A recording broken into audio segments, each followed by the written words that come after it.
ঢাকা ৮ আসনের রাজনীতির খেলা জমে উঠেছে ভাই।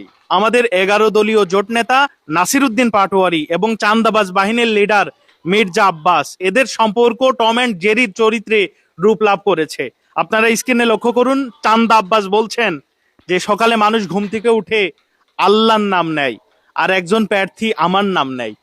এই কথার জবাবে নাসির উদ্দিন পাটোয়ারি বলছে সকালে মানুষ ঘুম থেকে উঠে আল্লাহর নাম নিয়ে দিন শুরু করে, আর একজন প্রার্থী আল্লাহর নাম নিয়ে চাঁদাবাজি শুরু করে। এ কথার পিঠে কথা, কেউ কারো চাইতে কম না, কেউ কাউকে ছাড় দিতে চায় না।